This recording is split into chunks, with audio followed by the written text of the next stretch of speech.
एक तो जो हम नॉर्मली स्कूल सिस्टम में पढ़ते आ रहे हैं, सोलार सिस्टम, जो धीरे धीरे समझने की साइंटिस्ट कोशिश कर रहे हैं, वो अभी तक उस लेवल पर पहुंचे नहीं है जिस लेवल पे वेद पुराण में लिख दी जा चुकी है यूनिवर्स के बारे में। ओके, और क्योंकि हम, सबसे पहली चीज तो आती है कि लोग इसी में कंफ्यूज है कि ज्योतिष को माने या नहीं माने। ठीक है, तो उन लोगों से हमें सिंपली ये पूछना है कि क्या आप मानते हो कि वेद एग्जिस्ट करते हैं? अगर वेद एग्जिस्ट करते हैं, हम मानते हैं कि 4 वेद थे, ब्रह्मा जी से वो ज्ञान, वेदों का ज्ञान आता गया है हम तक, तो ज्योतिष वेदों का ही एक अंग है। ज्योतिष ऐसा तो नहीं है कि बाद में लिखा गया है। शुरुआत से, ब्रह्मांड की शुरुआत से वेद एग्जिस्ट करते हैं। वेद मतलब ज्ञान, यूनिवर्सल नॉलेज, जिससे हम ब्रह्मांड को समझे, उसका मतलब है वेद। तो वेदों का ही एक अंग है वेदांग। तो 4 वेद होते हैं, उन 4 वेदों को समझने के लिए हमें जैसे कि हमें कोई भी लैंग्वेज समझनी है तो हमें लिटरेचर चाहिए, ग्रामर चाहिए। उसी तरीके से वेदास को समझने के लिए उसके 6 पार्ट्स में उसे डिवाइड किया गया। प्रोसेस बाय प्रोसेस आप फॉलो करोगे तो आपको वेद समझ में आने लग जाएंगे। तो उसका जो छठा अंग है वो वेदांत, वो ज्योतिष है, द आई ऑफ वेदास, जिससे आप भविष्य, भूतकाल और पूरे ब्रह्मांड को देख सकते हो। द आई ऑफ वेदास, जो कि रोशनी भी बोला जाता है वेदों की। तो अगर हम वेद पुराण को मानते हैं तो फिर सवाल ही पैदा नहीं होता है कि हम ज्योतिष को ना माने। लोगों के दिमाग में अभी तक यही कॉन्ट्राडिक्शन है कि ज्योतिष कोई बाद में आई हुई चीज है। अगर वो वेद को मानते तो सबसे पहले कॉन्फ्लिक्ट वहीं खत्म हो जाता है कि it's a part of Vedas. तो आप इसको हटा नहीं सकते। आप ये नहीं कह सकते कि वेद को मानेंगे और ज्योतिष को नहीं मानेंगे। और दूसरी चीज आती है कि जब जो लोग कर्म सिद्धांत की बात करते हैं कि कर्म ही सब कुछ निर्धारित करता है, आपके जीवन के अंदर डेस्टिनी कुछ नहीं होती है, जो कुछ भी है वो कर्म है। तो उनसे ये पूछना होगा कि आपको क्या लगता है कि यही एक जीवन आपने जिया है? वो लोग सिर्फ इस लाइफ के कर्म की बात करते हैं। उन्हें ये पता ही नहीं है कि उन्हें पिछले पता नहीं कितने और जन्म जी चुके हैं, और उन सारे जन्मों के जितने भी संचित कर्म हैं उससे हमारा ये जन्म हमें मिला है, और वो सारे पास्ट लाइफ की कर्मास हमें इस पर्टिकुलर बर्थ में इम्पैक्ट करते हैं। और उस वजह से हमारे तो डेस्टिनी ऐसी कोई चीज नहीं है कि भगवान ने हमारे लिए लिखी या ब्रह्मा जी ने हमारे लिए लिखी। Destiny is a part of Karma only, कि हमारे सारे संचित, आगामी जो अभी हम कर रहे हैं और प्रारब्ध कर्म जो हम लेके आए हैं, उन सब का एक गुच्छा है। उसके साथ हम इस बॉडी के साथ बर्थ लेते हैं, तो पास के कई बर्थ हमें इम्पैक्ट करते हैं। उससे हमारी बुद्धि, मन, चित्त, अहंकार, ये सब जनरेट होते हैं और उसके थ्रू हम एक्ट और रिएक्ट करते हैं। ओके, तो इन सब चीजों पर हम आएंगे। बट जो लोग भी कर्म सिद्धांत की बात करते हैं उनसे यही बोलना है कि आपको क्यों लगता है कि इसी जन्म के कर्म है?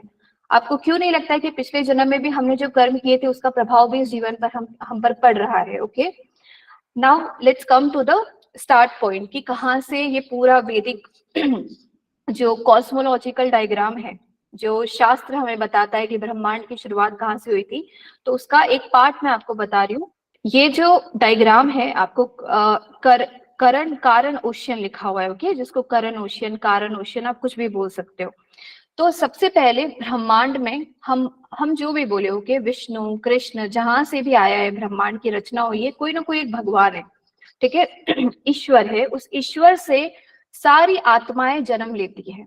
क्यों लेती है? क्योंकि ईश्वर को कुछ करने की इच्छा है। हमारे अंदर भी जो डिजायर्स उत्पन्न होती है ना, एक्सपेंड करने की, अगर 10 लाख मिले हैं तो 20 लाख चाहिए और ज्यादा, फेम थोड़ी मिली है तो और ज्यादा चाहिए।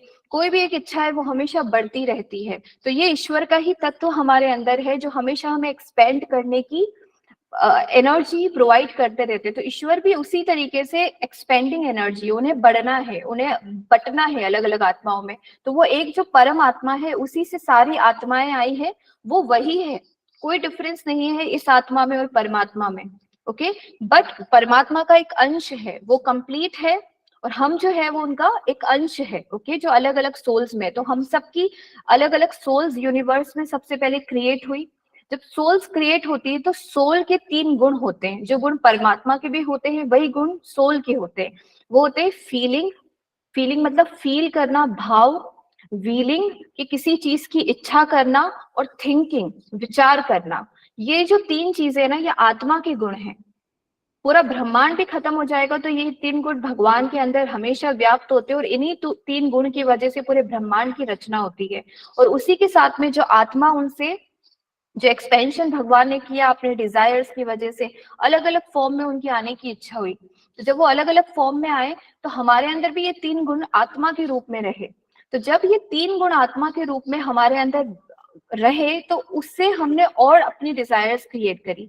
भगवान के अंदर नेगेटिव पॉजिटिव सब कुछ है, वो शून्य है और उसी से सब कुछ निकलता है। इनफाइनाइट भी वही है कि हर तरीके के भाव भगवान में, ये एक प्ले हो रहा है ना। हम जब बोलते हैं कि आपको लीला, ये भगवान की लीला जिस दिन समझ में आने लग जाएगी इंसान को, जो कि एक लेवल होता है, उस लेवल को अटेंड करना पड़ता है, बट जिस दिन वो लीला समझ में आने लग गई तो हमें ना तो कुछ बुरा लगेगा ना कुछ अच्छा लगेगा, हमें सब समझ में आएगा कि प्ले चल रहा है दुनिया के अंदर, ठीक है।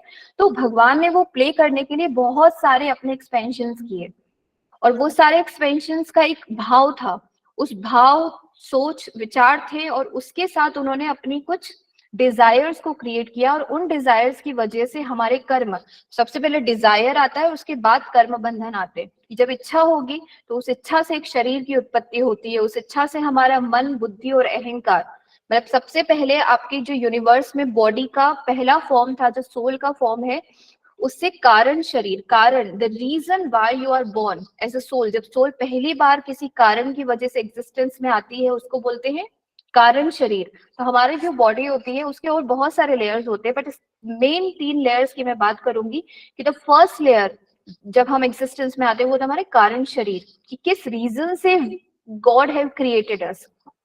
सेकेंड वन इज द चित्त, और जिसको आप बोल सकते हो सूक्ष्म शरीर।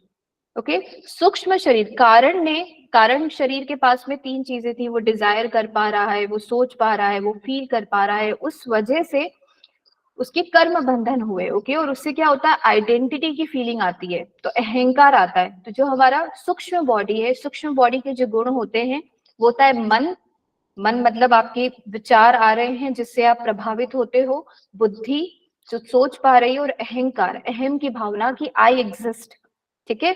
तो कारण शरीर के नीचे की जो स्टेट आती है वो होती है कि यस आई एग्जिस्ट। ओके, तो उस अहंकार की वजह से जब हमें अहम आता है कि आई वांट, हम सबके भगवान बनने की इच्छा है, ओके, मतलब वी वांट एवरीथिंग, एक्सपेंड होने की इच्छा है, ठीक है, क्योंकि हम वहीं से आए हैं तो उसे डिजायर पे जाने की हमेशा इच्छा होती है। बट उसमें क्या होता है कि अहंकार का एनर्जी मिक्स हो जाती है, जो कर्णोदक्षाय ओशियन है, okay, that is like universe, जिसको आप बोलोगे कि इट्स लाइक कारण शरीर जहां पर जन्म लेता है। ओके, इसके ऊपर का जो है डायमेंशन जो वाइट दिख रहा है, दे आर द स्पिरिचुअल लोकास, जहाँ पे पूर्ण ज्ञान हो, जो हम बोलते हैं ना मुक्ति, लिबरेशन, भगवत प्राप्ति, वो एरिया है जो सबसे पहले सोल अपने परफेक्ट फॉर्म में रहती है, जब उसको अपने बारे में पूरा बोध होता है और वो भगवान से प्रॉपरली कनेक्टेड होती है सबसे पहले क्रिएशन में। ओके, उसके बाद उसका कारण शरीर और ये सब जनरेट होते हैं because of different different desires जो हम क्रिएट करते हैं। तो कारण शरीर में जो विष्णु भगवान है वो यूनिवर्सेस को क्रिएट करते हैं। ओके, इनकी बॉडी से जब वो श्वास छोड़ते हैं तो कई यूनिवर्सेस बाहर निकलते हैं, उसी समय क्रिएट होते हैं यूनिवर्स में, और जब वो श्वास लेते हैं तो वो सारे यूनिवर्स उनके अंदर आके वापस समाहित हो जाते हैं, ठीक है। तो ये यूनिवर्स अगर हम विष्णु भगवान के लेवल से जो कर्णोदक्षाय विष्णु है, ओके, विष्णु के भी अलग अलग फॉर्म है, हम तो एक ही विष्णु समझ के कॉन्फ्लिक्ट जोन में चले जाते हैं कि कौन बड़ा कौन छोटा, बट बहुत सारे लेयर्स है भगवान के भी। तो विष्णु के भी 2-3 फॉर्म है,